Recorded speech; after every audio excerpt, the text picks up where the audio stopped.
Once upon a time, in a village called Umudike, there lived a girl named Rose. She was 20 years old. Her beauty was the kind that made old men stop talking and young men forget their words. Her skin was dark and smooth, her eyes soft and round. When she smiled, which was rare, everyone noticed. But her beauty brought no joy. It only brought jealousy, whispers, and pain. She had not always been alone. When she was 12 years old, fire took everything from her. Her parents died. Their house burned down.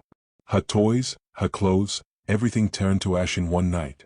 Only she survived because she had gone to sleep at her friend's house that night. The village woke up to screams. People ran with buckets of water, but it was too late. By the time they arrived, the house was gone. Her entire family was gone. Since that terrible night 8 years ago, Rose had lived with her father's brother, Uncle Kelvin, and his wife, Auntie Amara. They took her in because family must take care of family. But they did not take her in with love. Uncle Kelvin had 2 daughters. Ify was 19 years old, Mary was 17. These girls slept on soft foam mattresses with cotton blankets that smelled fresh and clean. Rose slept on an old mat in the corner of the kitchen. It had holes in it. At night, smoke from the cooking fire made her cough. Mosquitoes bit her because she had no net to cover herself. When the family ate good food, she ate burnt rice from the bottom of the pot. When Uncle Kelvin bought new clothes for his daughters, Rose wore the same old dress with holes in it. Every single morning, before the first cock crowed, Rose was already awake to fetch water. The big clay pot on her head was always heavy. By the time she walked back home, her neck would be stiff and painful. If she ever dropped that pot, if even a single crack appeared on it, she would not eat that day. She learned this the hard way when she was 13. Her mornings were filled with chores. After fetching water, she lit the fire, swept the compound, washed clothes, and cooked breakfast. She served Uncle Kelvin and his family first, then ate whatever was left, if anything. Some days, she had only water to quiet her hunger. Rose. Uncle Kelvin's voice would boom each morning. Where is my tea? Are you trying to kill me with hunger? But Auntie Amara's voice was worse. Much worse. You think your pretty face means you don't have to work, she would say, standing with her hands on her hips. Let me tell you something. Beauty without food in the pot is useless. You will marry a blind man, or better yet, a madman who will beat that pride out of you every day. Rose learned to keep her mouth shut. She learned to say yes, auntie, and sorry, auntie, even when she did nothing wrong. She stopped crying in front of them. She would wait until night, then cry quietly on her mat. The neighbors saw how badly she was treated and how hard she worked, but pity doesn't fill an empty stomach. They talked, felt sorry, and did nothing. Despite everything, her heart refused to become hard. She stayed kind. One afternoon, Papa Chidi's hen broke loose and ran into the main road. Rose dropped her firewood and chased the bird for 20 minutes under the hot sun. Her feet ached, sweat ran down her face, but she caught the hen and brought it back to him. Thank you, my daughter, the old man said, eyes wet. If that hen had been lost, I would have nothing. When she got back home, she was late. Auntie Amara met her at the door and slapped her. Did I send you to chase a hen? You think you're a saint while my kitchen is empty? Foolish girl. Go fetch that water before I lose my temper. She went quietly to fetch the water, but she didn't regret helping Papa Chidi. Despite the suffering, her heart remained soft and kind. One evening, while sweeping the compound, she heard voices behind the house. It was Uncle Kelvin talking to his wife. She stopped sweeping. Something told her to listen. We cannot keep feeding that girl Rose, Uncle Kelvin said. Every day, she is costing us too much money. I know, Auntie Amara replied. That girl is eating us into poverty. So what should we do? We marry her off. Her heart stopped. To anyone who will take her, Auntie Amara continued. I don't care if he is rich or poor, old or young, sick or healthy. Even if he has one leg and no teeth. Once she leaves this house, she is no longer our problem. But who will want to marry her? She has nothing. Auntie Amara laughed coldly. Her face is enough. Men are foolish when they see a beautiful face. We will find someone. And if we are lucky, maybe he will pay us good money for her. Rose felt her whole body go cold. They were planning to sell her. To them, she was not a person, just a burden they wanted to remove. That night, she could not sleep. She whispered to her dead parents. Mama, Papa, if you can hear me, please help me. I am alone here. I am so tired. I am so scared. Please send someone to help me. But the darkness gave no answer. Only silence. She now knew her days in that house were numbered. Soon, they would find a man to marry her, and her life would change forever. And she was afraid. But life was already changing, just not in the way she expected. The stranger walked into Umudike village on a Tuesday morning. He came on foot with a small bag on his shoulder. His clothes were faded, his slippers worn, and his face showed the strain of a long walk. His name was Henry Wilson, though nobody knew his full name yet. To them, he was simply Henry. He was 31 years old, tall, with broad shoulders and strong arms. His face was handsome, but there was something about the way he carried himself. His head stayed high, his eyes calm and steady. Still, nobody noticed. They only saw the worn clothes. He stopped under the big tree at the village entrance where the old men sat every day. 5 elders were already there. "Good morning, elders," he said, removing his cap. "My name is Henry. I'm looking for farm work, any kind of work. I can plant, harvest, clear bush. Whatever you need, I can do it. I just need a way to earn food." Papa Emeka, the oldest, squinted at him. "Where are you coming from?" "From very far, sir. From the east. I've been traveling for weeks." "Why did you leave your village?" His face fell. "My family is all gone, sir. I have no one left. That's why I travel and work where I can." The men nodded. They understood. "Can you really farm?" another asked. "Give me one day in any farm, sir. If I don't work hard, you can send me away without pay." They liked his answer. "Go to Farmer Okonkwo," Papa Emeka said, pointing down a narrow path. "His back has been troubling him. He needs help. Tell him I sent you." "Thank you, sir. God bless you." Henry found the compound easily. The old farmer came out, bent over, one hand on his lower back. "Good morning, my son. Who are you looking for?" "I'm looking for you, sir. My name is Henry. Papa Emeka sent me. He said you need help on your farm." The old man's face brightened. "Yes, my back is giving me serious trouble. Do you know how to farm?" "Yes. I've been farming since I was a boy." "Good. Start today. I'll pay you fairly and give you a room to sleep in, with food to eat." "That's very kind of you, sir. Thank you." Days passed. Then weeks. The farmer soon realized the new helper was different. He wasn't just good, he was excellent. He knew things about soil, spacing, and crop growth that surprised even a man who had farmed for 50 years. "This boy is not ordinary," Farmer Okonkwo told his wife. "He knows too much." Henry lived in a small room at the back of Farmer Okonkwo's compound. The room was simple. Very simple. It had 4 walls, a roof, 1 small window, and a door. Inside was an old mattress on the floor, 1 wrapper for covering himself at night, and nothing else. No chair, no table, no decorations. Nothing. He did not complain. He cleaned the room, laid out the mattress, and made it his home. Every evening after work, he would wash himself at the back of the compound using water from a bucket. He would wash his only 2 shirts and 2 trousers by hand and hang them to dry. He would eat whatever simple food Farmer Okonkwo's wife prepared for the workers. He ate it without complaining and thanked them every time.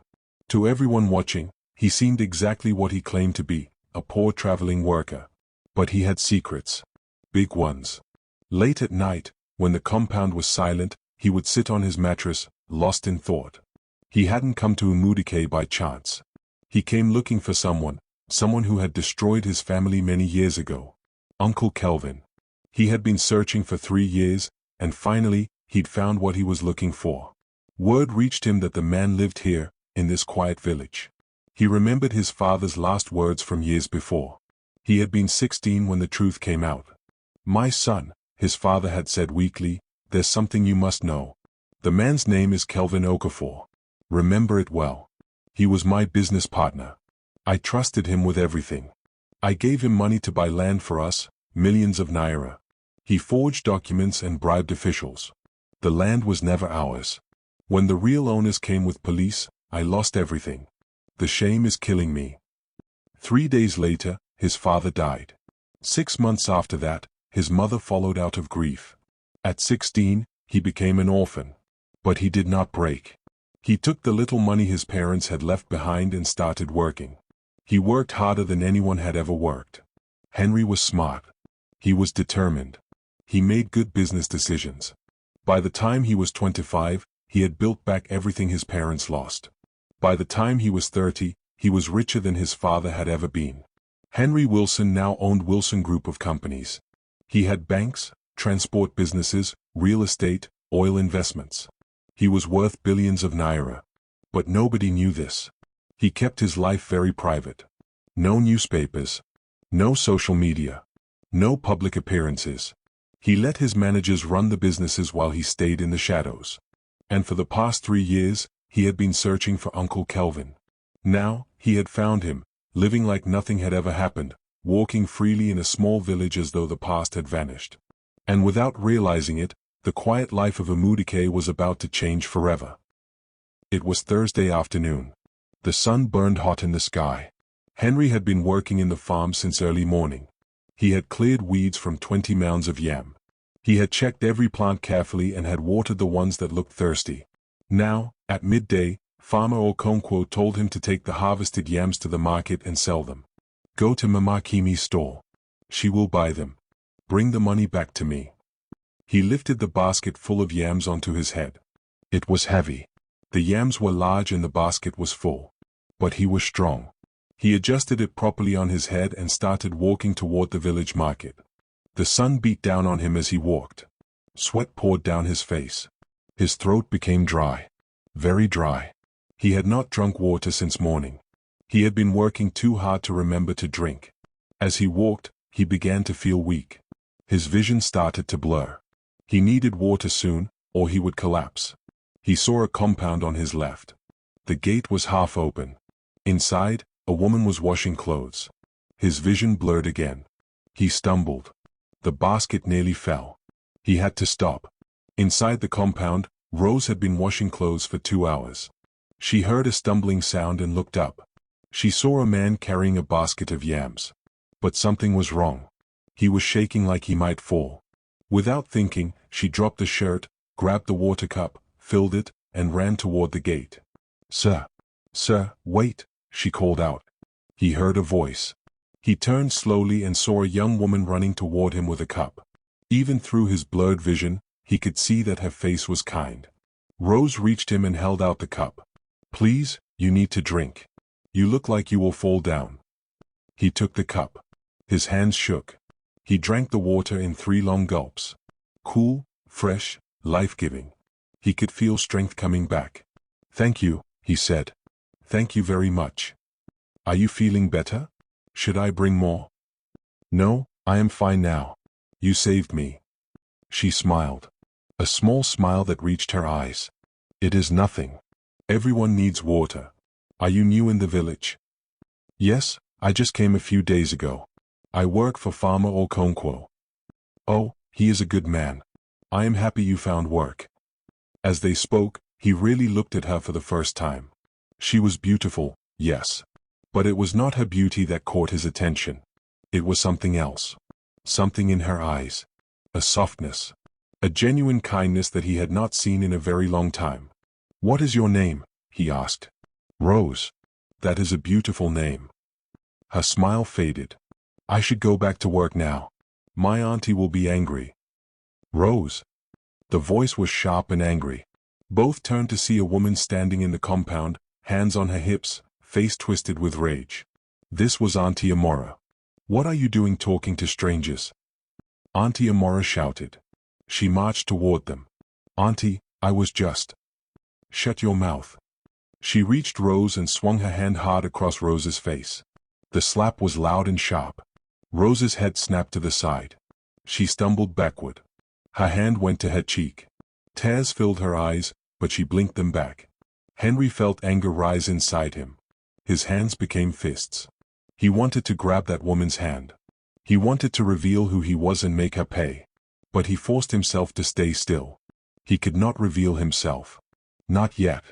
How dare you use our good cup to give water to a dirty stranger? Auntie Amara yelled at Rose. That cup is for family, not for every roadside beggar. Are you stupid? Or are you trying to bring disease into this house? Maybe you want us all to die so you can inherit our property.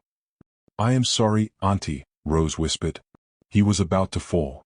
I just wanted to help him. I don't care. Get back to work before I use cane on your back.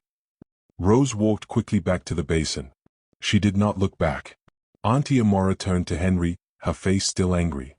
And you, stranger, don't come here again begging for water. We have our own problems. We don't have time for poor wandering workers.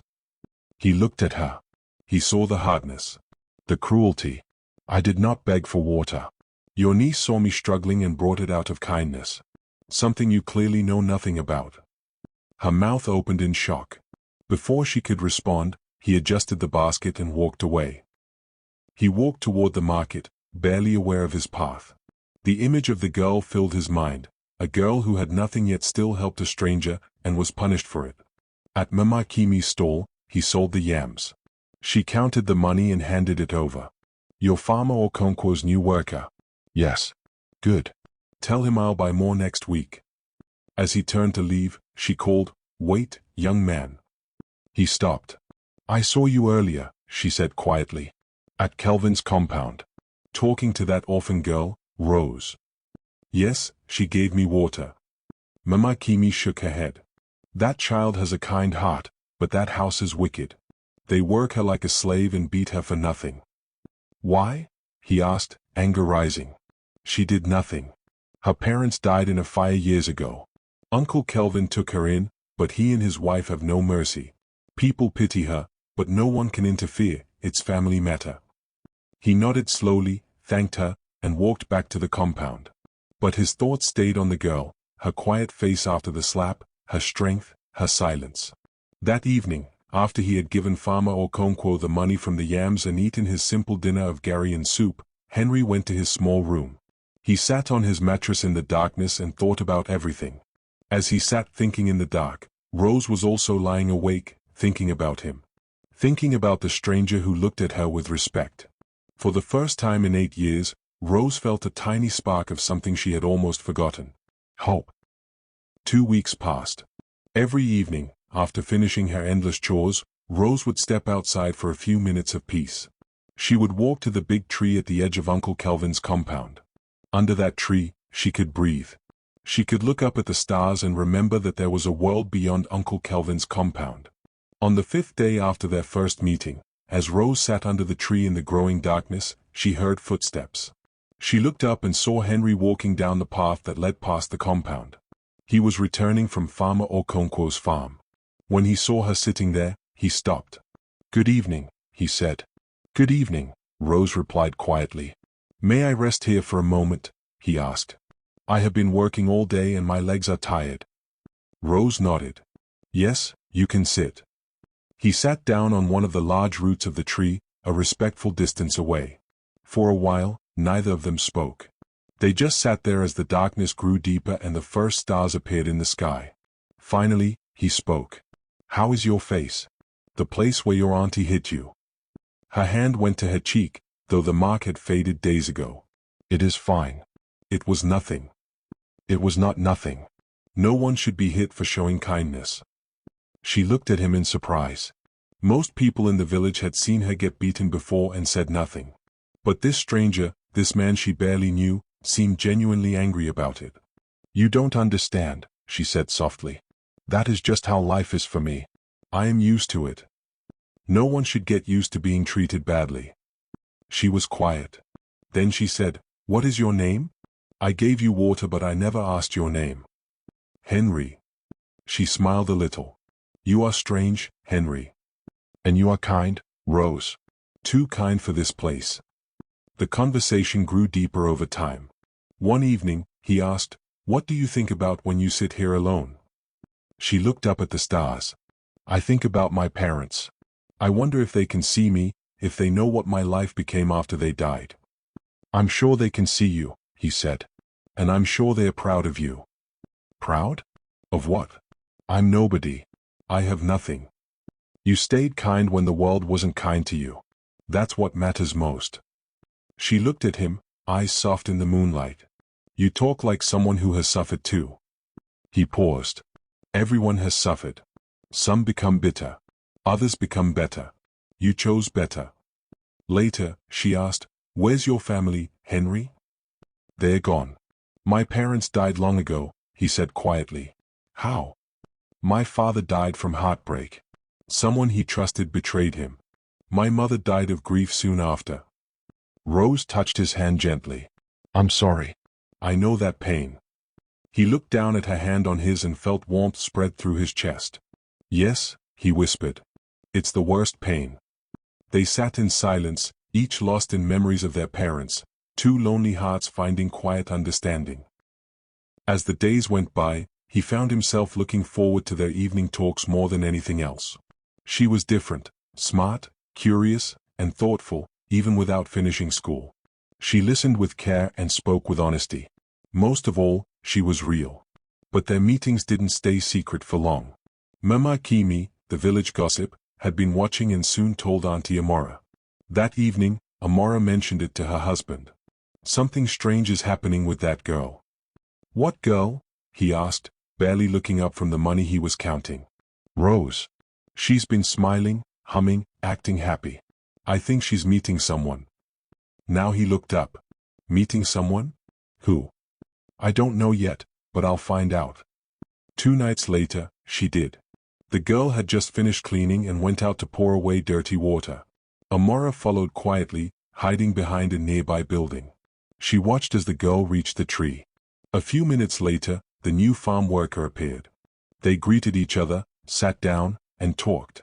Amara couldn't hear the words, but she saw enough, the way they looked at each other, the way the girl laughed, the gentle smile on his face. Poison filled her heart. That orphan, that burden, was daring to smile at a man? No, this could not stand. She returned to the house, mind spinning with plans. If she told her husband now, he'd only chase the boy off and beat the girl. But she wanted more, something that could fix their money troubles. And so, the trap began to take shape. Neither of them knew their quiet evenings under the tree had been seen. They kept meeting there, talking about their pasts, their pain, and their hopes, finding comfort in each other's company. 4 days after Amara discovered Rose and Henry meeting under the tree, she decided it was time to act. She had watched them enough. It was Saturday morning. Kelvin sat outside with his tea, worried. The people he owed money had sent a message. They wanted their money by month's end or they'd take him to court. Amara came out of the house and sat beside him. Her face had that look. The look that meant she had been thinking and planning. "Husband, we need to talk about Rose and that farmer boy," she said. "What about them?" "I have been watching them for 4 days now. Every evening, they meet. Every evening, they talk for a long time. The boy is definitely interested in her." He put down his teacup. "So what do you want to do?" "They meet every evening. The boy likes her. We'll call him here today and tell him he must marry her. If he refuses, we'll shame him before the elders." "And the bride price?" 50,000 naira. "It'll clear most of our debt. If he wants her, he'll pay." He thought for a moment. It was cruel, but he needed money. "Do it," he said. She smiled and sent one of the village boys passing by and gave him money to deliver a message. "Go to Farmer Okonkwo's house. Tell the new worker, Henry, that Uncle Kelvin wants to see him this afternoon. Tell him it is very important. He must come." The boy ran off with the message. At Farmer Okonkwo's farm, Henry was working in the cassava field when the message came. He was surprised. Uncle Kelvin had never spoken to him before. "Did the boy say why?" he asked. "No," Farmer Okonkwo replied. "But you should go." Henry felt uneasy but knew refusing would look bad. That afternoon, he washed up, changed into a clean shirt, and headed to Uncle Kelvin's compound. That afternoon, Henry arrived at his compound to find several people gathered. Uncle Kelvin, Amara, Papa Emeka, other elders, neighbors. This was not a simple meeting. It was a trap. His heart started beating faster. But his face remained calm. "Good afternoon," he greeted everyone seated. "You sent for me?" "Young man," Uncle Kelvin said, his voice hard. I know you have been meeting my niece Rose. Every evening under the tree. You think you can use my niece for your enjoyment and then run away? Sir, we were just talking.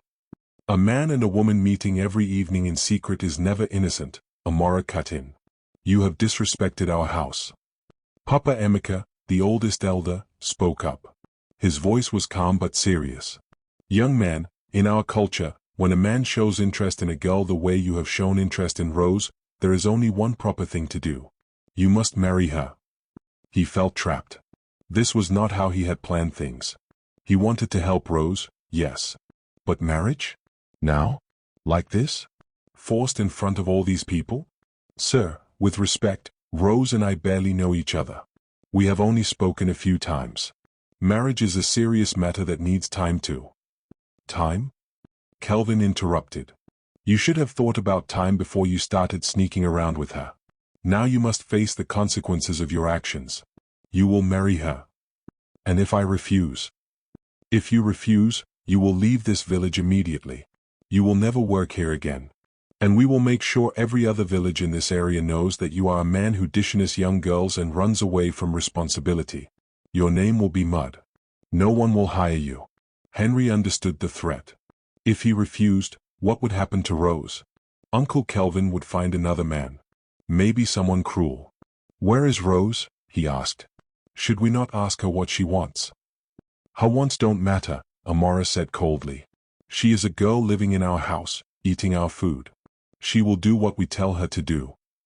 Bring her here, Papa Emeka said to Amara. The boy is right. We should tell her. They brought Rose out. She looked confused and scared.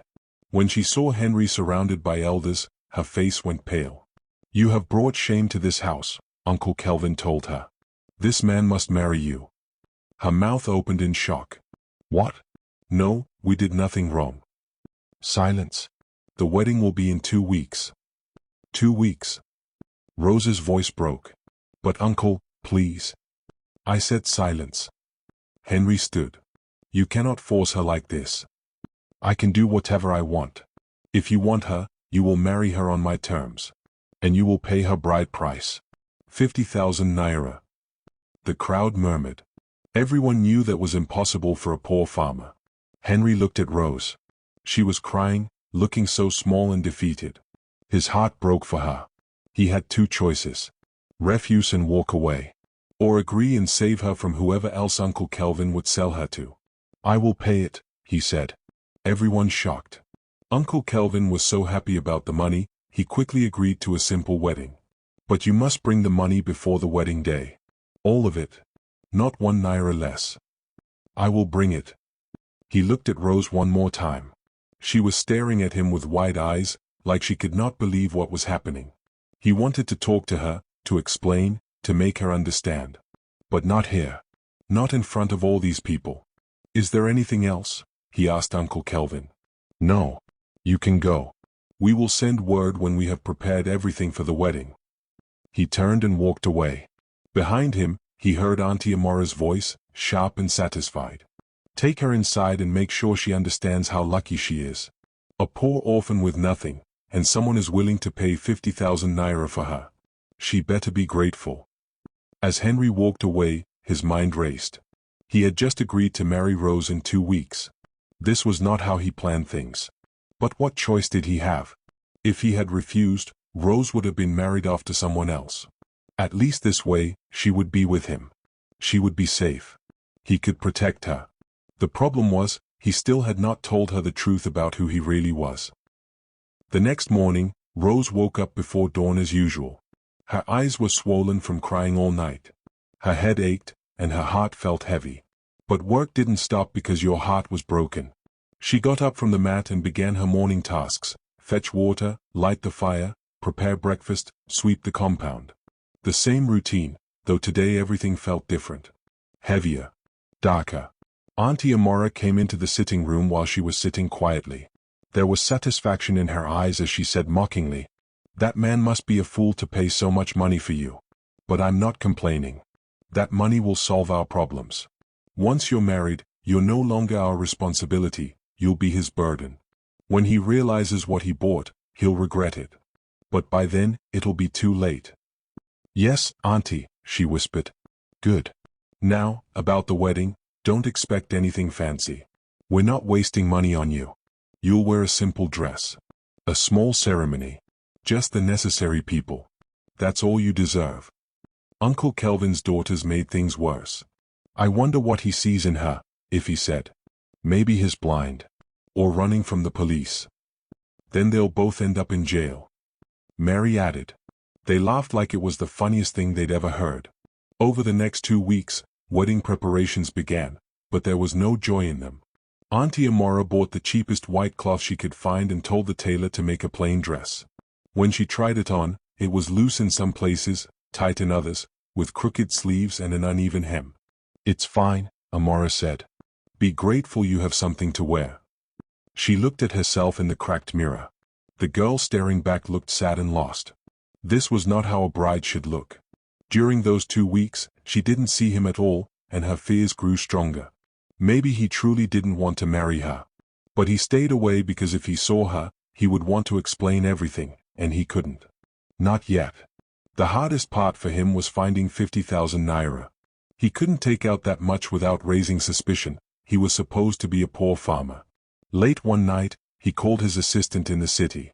Send 50,000 naira here, he said quietly. Make it look like small loans from different people. Yes, sir. But may I ask why? Don't ask questions. Just do it. And make sure no one knows it came from me. Understood, sir. 2 days before the wedding, a package arrived, 50,000 naira in cash, with fake receipts showing he'd borrowed small sums from several people. He took the money to Uncle Kelvin that afternoon. The man counted every note carefully, eyes shining with greed. Good, he said, putting it away. Very good. The wedding will be the day after tomorrow. Don't be late. He left without another word, feeling disgusted as he watched the man counting. To him, she was nothing more than a way to settle debts. That night, she couldn't sleep. Lying on the mat, she stared at the dark ceiling. Tomorrow she would leave the house where she had lived for 8 years, to live with a man she barely knew. A man forced into marriage. Would he be kind? Would he hate her? She didn't know, and that frightened her. She thought about her parents, wondering what advice they would give. Wiping her tears, she whispered to herself, be strong. Be kind. It was all she could do. The morning of the wedding arrived. It was a Saturday. The sky was gray and cloudy. It looked like it might rain. Rose woke up and did her morning chores one last time in Uncle Kelvin's house. After today, these would no longer be her responsibilities. After breakfast, Auntie Amara told her to go and prepare herself. Rose put on the poorly made wedding dress. It hung badly on her thin body. She looked at herself in the cracked mirror again. She looked like someone going to a funeral, not a wedding. The daughters came to look at her. You look interesting, Iffy said, barely holding back laughter. By midday, people started gathering under the big tree where the ceremony would take place. But these were not wedding guests. These were just neighbors who had come to watch. To see Uncle Kelvin's orphan niece get married off. To gossip about it later. Papa Emeka came to perform the ceremony. He did not look happy about this wedding. When everything was ready, Auntie Amara went to get Rose. Come. It is time. Don't make people wait. Rose walked out slowly. Her legs felt heavy.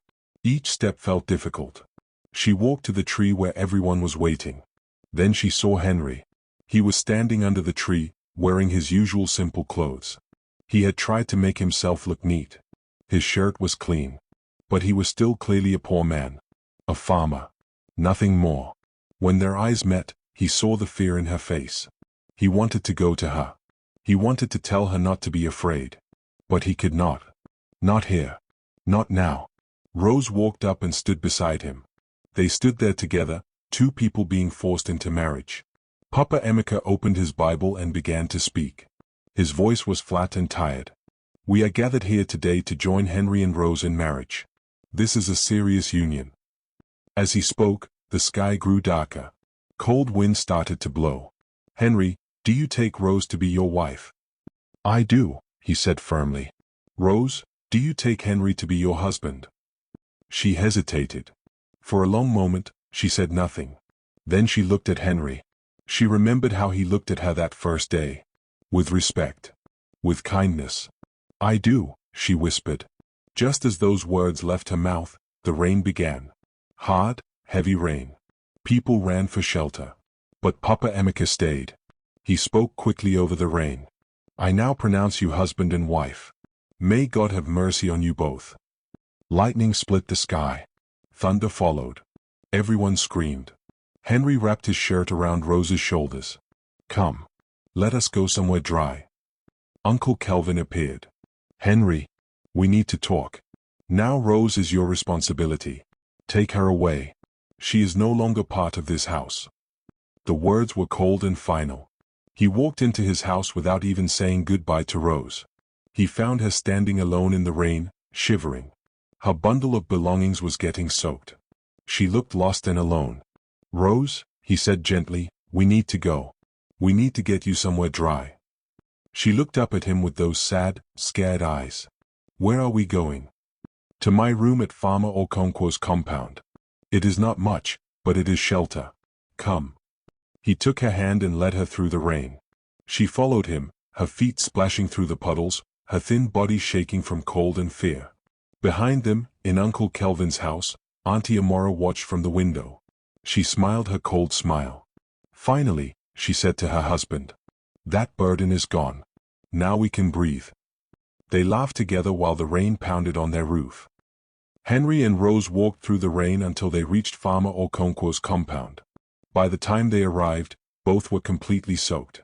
Water dripped from their clothes, their hair, their faces. Rose was shivering badly. Her teeth chattered from the cold. Farmer Okonkwo came out when he heard them. His eyes widened when he saw them standing there, drenched and miserable. "Henry, what happened? Come inside quickly." He led them under the roof of his veranda. His wife came out with towels. "This is your wife?" the old man asked, looking at Rose with kind eyes. "Yes, sir. This is Rose. We just got married." "In this rain? Why did they not postpone?" Henry did not answer. What could he say? Mama Okonkwo looked at Rose with pity. The girl looked half frozen, her lips blue. "You poor child. Come, let me get you some dry clothes." She took her inside and gave her a wrapper and blouse. The clothes were old but clean and dry. She changed quickly, grateful to get out of the wet wedding dress. When she came back outside, Mama Okonkwo had prepared hot tea. "Drink this. It will warm you." Rose took the cup with shaking hands and drank. The hot liquid warmed her from inside. She felt a little better. "Thank you, Ma," she said quietly. "You are welcome, my daughter. Now, Henry will take you to his room. It is small, but it is clean and dry. You both need rest after this difficult day." Henry led her to the small room at the back where he had been living. When he opened the door, Rose looked inside and her heart sank a little. The room was very small. Very basic and nothing else inside except an old mattress on the floor and a single wrapper. This was where she would live now. This was her new home. He saw her face and felt ashamed. This room was good enough when he was pretending to be poor. But for a wife? For Rose? It was not good enough. She deserved better. But he could not give her better yet. Not without revealing who he really was. "I know it is not much," he said quietly. "But I will work hard. I will make things better for you. I promise." She shook her head. "It is fine. It is better than the kitchen floor where I used to sleep. At least here, there is no smoke." She tried to smile, but it came out sad. "You should rest," he said. "You must be tired." "Where will you sleep?" she asked, looking at the single mattress. "I will sleep on the floor. You take the mattress." "No, that is not right. You worked hard all day. You should." "Rose. Please, take the mattress. I will be fine on the floor." She was too tired to argue. She sat down on the mattress slowly. Her body ached everywhere. Her head hurt. Her heart hurt even more. He found an old cloth sack in the corner and laid it on the floor. It was not comfortable, but he had slept in worse places. They lay there in the small room as the rain continued. Neither spoke for a long time. The silence was heavy. Finally, Rose spoke. Her voice was small and scared. "Henry, can I ask you something?" "Yes." Why did you agree to marry me? You could have said no. You could have walked away. Why did you agree to pay 50,000 naira for someone like me? He was quiet for a moment. He could not tell her the full truth yet. But he could tell her part of it. Because you gave me water when I was thirsty, he said simply. You showed me kindness when you had no reason to. That is worth more than 50,000 naira. She felt tears coming. But now you are stuck with me. Now you have to take care of me. I am just a burden that was forced on you. You are not a burden. Yes, I am. Everyone knows it. Auntie Amara said it many times. I am just a useless orphan with nothing to offer. He sat up and looked at her through the darkness. Listen to me carefully, Rose. Your aunt is wrong. Uncle Kelvin is wrong. Everyone who treated you badly is wrong. You are not useless and you are not a burden. You have a kind heart, and that is the most valuable thing. But I have nothing. No money, no education, no. You have yourself. That is enough. She lay back down, but the tears kept flowing. She cried silently, letting 8 years of pain flow out.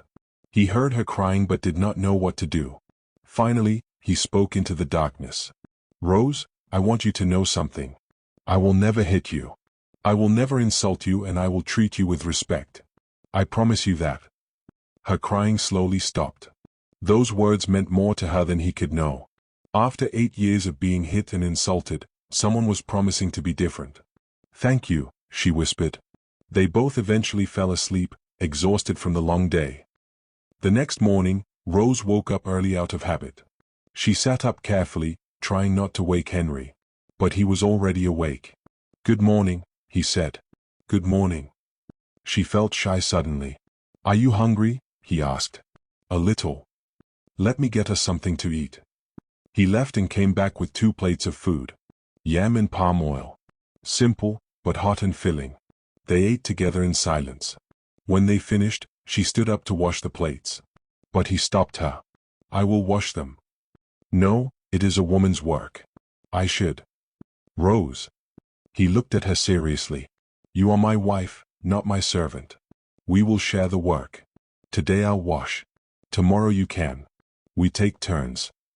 She sat back down, shocked. She had never heard of a man washing plates before. But he took them and went outside. She sat alone, her thoughts racing. This man was different, truly different. He treated her with respect, shared the work, and kept his word. Days passed, and a routine began. He left early for the farm each morning. She stayed back, helping Mimaro Okonkwo with cooking and cleaning. Evenings were quiet, they ate together, spoke little, and went to their small room to sleep. It was a simple life. Peaceful. For the first time in 8 years, she wasn't beaten, insulted, or fed leftovers. She was treated like a human being. 1 week after the wedding, Rose went to the village market to buy vegetables. As she walked through the market, she saw Uncle Kelvin. He was talking to some men, laughing loudly, looking happy. When he saw Rose, his face changed. He looked at her with disgust. She quickly looked away and kept walking. But he called out loudly, making sure everyone could hear. Look! There goes the orphan girl who finally found someone desperate enough to marry her. I wonder how long before that poor fool realizes he married a curse. How long before he comes back begging me to take her back? The people around turned to look. Some laughed. She felt her face burning with shame. She walked faster. But he was not done. You better treat that man well. Because no other man will ever want you. You hear me? Nobody. More laughter. More stares. She felt like she could not breathe. She dropped the basket and ran. She ran out of the market, tears streaming down her face. She found herself at the big tree where she used to sit. She sat under it and cried. That was where Henry found her an hour later. He had heard from Mimaro Okonkwo that she went to the market but had not returned. Something made him leave the farm early. When he saw her crying under the tree, his heart broke. Rose? What happened? She looked up at him, her face wet with tears. I saw Uncle Kelvin at the market. He said terrible things. In front of everyone. He made everyone laugh at me. Henry felt rage. That cruel, heartless man. It was not enough that he had stolen from his father. It was not enough that he had treated Rose badly for 8 years. Now he was still tormenting her. He took her home. For a moment, he did not say anything. Then he spoke, and his voice was full of emotion. "Rose, I need to tell you something. I have been wanting to tell you for a long time, but I did not know how. I was afraid of how you would react. I did not come to this village by mistake. I came here looking for Uncle Kelvin." Her eyes widened. "Why?" "Because 15 years ago, he destroyed my family." He told her everything, how his father's business was ruined when Uncle Kelvin forged documents and stole millions, how the shame took his father's life and his mother died from grief soon after, and how he became an orphan at 16. "I spent years searching for him. When I found him here, I came dressed as a poor farmer to see what kind of man he had become." She was quiet, processing everything. "So you came for revenge?" "Yes, but then I met you. And everything became complicated. You were suffering under his roof. I realized I had to make sure you were safe first." "So the marriage, you agreed to save me?" "Yes, but also because I came to care about you." "Is Henry even your real name?" "Yes, my full name is Henry Wilson." She stood up, backing away. "You are rich? Very rich? And you have been pretending to be poor. So everything was a lie?" "No. My feelings were not fake. The man you talked to under this tree, that was the real me. Not the money. The man who cared about your dreams, who promised to protect you, that was real. But you lied to me." "I know. I am sorry. I should have told you sooner. But I was afraid you would think I was using you to get revenge." "Aren't you?" "No. I married you to save you from him. At least with me, you would be safe." They stood there, both breathing hard. "I need time," she said finally. "I need time to think about this." He nodded slowly. "Take all the time you need. I'll be here when you're ready." Over the next few weeks, things began to change. He told her the truth about his life. She shared memories of her childhood before the fire. Slowly, the distance between them faded. One evening, Rose asked, "What will you do about Uncle Kelvin?" "I wanted to expose him," he said. "To ruin him." "And now?" "I don't know. You lived under his roof for years but never turned bitter. How did you do it?" "I chose not to let their cruelty change me," she said. "Hate is heavy. I was tired of carrying pain." He was quiet. "You're stronger than I am." "No," she replied softly. "Just done with anger." "What should I do?" "Let life handle him. Revenge won't heal you or bring your parents back." That night, he made a choice, to let go of vengeance and start building something better with her. It was a bright Tuesday morning. The village was quiet until the sound of engines broke the calm. 5 black SUVs drove in, raising dust on the narrow road. People came out of their houses to see. Children ran after the cars, shouting. No one had ever seen such fine cars in Umudike village. The cars stopped near the farm where Henry worked. Men in suits stepped out, holding files and phones. Everyone stared. Farmer Okonkwo came out of his house, confused. "What is happening? Who are you looking for?" One of the men stepped forward. "Good morning, sir. We are looking for Mr. Henry Wilson." Farmer Okonkwo frowned. "Henry? You mean my farm helper?" The man smiled politely. "Yes, sir. Mr. Wilson, CEO of Wilson Group of Companies." The farm fell silent. Even the birds stopped singing. Henry slowly dropped his hoe and wiped his hands. "I am Henry Wilson," he said quietly. The men bowed slightly. "Sir, we came from Lagos. There are urgent company matters that need your attention." Farmer Okonkwo's eyes widened. "You're that Wilson?" Henry nodded. "Yes. I'm sorry I hid it. I came here for personal reasons." Word spread like fire. Within minutes, the whole village gathered. And among them stood Uncle Kelvin, Auntie Amara, and their daughters, Iffy and Mary. Their faces were pale with fear. Henry faced everyone. His voice was calm but firm. "My name is Henry Wilson. I own Wilson Group of Companies. I came to this village 4 months ago, not as a rich man, but as a worker. I wanted to see how people treat others when they think there's nothing to gain." Whispers spread through the crowd. He continued, 15 years ago, my father was betrayed by a man he trusted. That man forged land papers, stole millions, and destroyed my family. The shame killed my father. My mother died from grief. I was 16. He paused, then turned toward Uncle Kelvin. That man lives among you. The crowd gasped. Henry walked forward, eyes locked on him. You, Kelvin Okafor, you destroyed my father's life. Uncle Kelvin dropped to his knees. Please, I beg you. I was foolish. Don't send me to prison. Have mercy. The villagers began to whisper louder. Some pointed. Others laughed.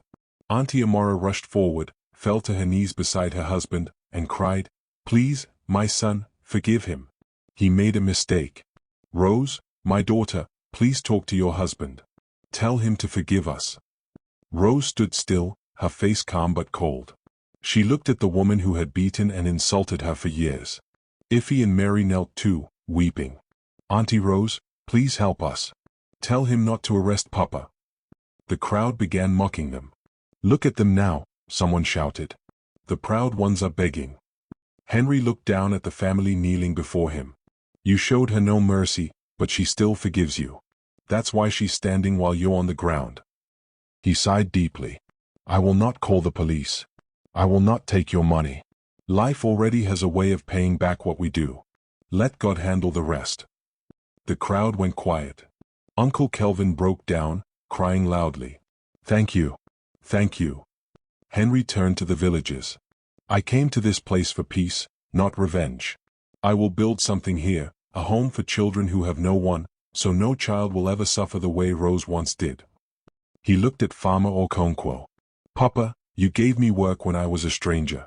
I will repair your roof, paint your house, and hire workers to help you on the farm. The old man's eyes filled with tears. God bless you, my son. Henry walked to Rose and held her hand gently. Let's go home, he said. We have better things to build.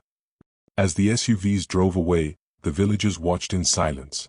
Behind them, Uncle Kelvin and his family still knelt in the dust, mocked, broken, and full of regret. They had been spared, but shame had already begun its work. 2 weeks after the reveal, Henry and Rose drove to Lagos. The long road felt like a new beginning. She watched the trees fade behind them, leaving her old life far away. His mansion stood tall, shining white under the sun. When she stepped inside, she stopped and whispered, This can't be real. Henry smiled. It's all yours now. The next day he took her shopping. In the boutique, bright lights glowed on rows of fine dresses and shoes. Choose whatever you like, he said. I don't know where to start. Then start from the beginning, he replied with a smile. She tried on soft gowns and light shoes that actually fit. He added handbags, perfumes, and jewelry until her arms were full. The girl who once owned one torn dress now had a wardrobe full of color. From there he drove her to a large salon and spa. Her hair was washed and trimmed, her skin brushed and oiled till it glowed. When she saw herself in the mirror, she laughed in disbelief. Henry came up behind her. Now the world can see what I saw the first day I met you. That night they sat on the balcony, city lights twinkling below.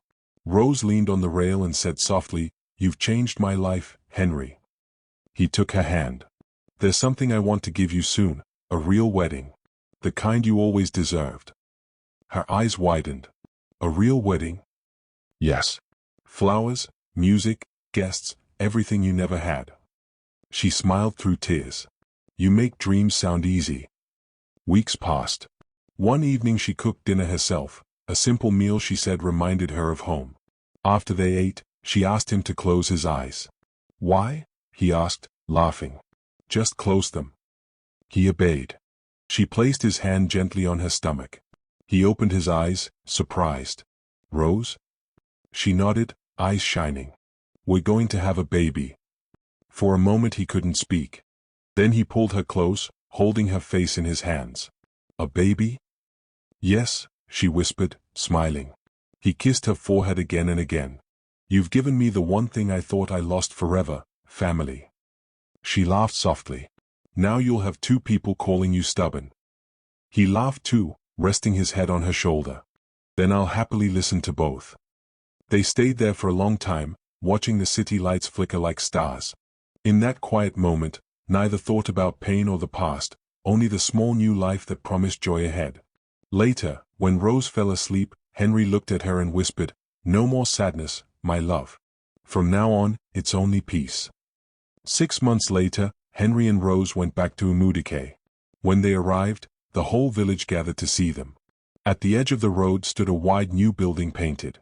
On the front wall, bold letters read, "Wilson Home for Orphans." Children already played in the yard, their laughter rising above the trees. Rose's eyes filled with tears. "This was once my pain," she said softly. "Now it's their hope." Henry smiled. "You turned suffering into something good. You should be proud." Inside the home, clean beds lined the rooms. There was a big kitchen, shelves of food, and bright classrooms. She spoke with the workers, making sure every child would be cared for and loved. Then they went to see Papa Okonkwo and his wife. Their house was freshly painted, with a strong roof and full store. "You've done more for us than our own children," the old man said, holding Henry's hands. Henry laughed. "You were the first to treat me kindly. I'll always remember that." They stayed for a few days, watching the children settle in. Every evening, they walked by the farm and talked about the future, their baby, the orphanage, and their quiet life waiting in Lagos. Meanwhile, karma found those who once hurt Rose. Uncle Kelvin lost his land to debt and now begged for small jobs at the market. Auntie Amara sat under the sun each day, selling vegetables to feed the family. Ify had been sent back home by her husband, who said she was lazy and rude. Mary stayed unmarried, bitter and lonely. Sometimes they passed the orphanage gate and saw Rose surrounded by children, her smile soft and real. They looked away quickly, hearts heavy with regret. Before leaving the village, Rose stood under the same big tree where she and Henry first met. "I forgive them again," she said quietly. He touched her shoulder. "And that's why peace follows you." As they drove back to Lagos, she rested her head on his arm, smiling. Her past was behind her. Ahead waited love, home, and the child who would grow up knowing only kindness. Dear viewers, what lesson do you learn from the story? Share your thoughts in the comments below. If you enjoy this video, don't forget to like, share and subscribe to our channel. Also turn on the notification bell for more interesting stories.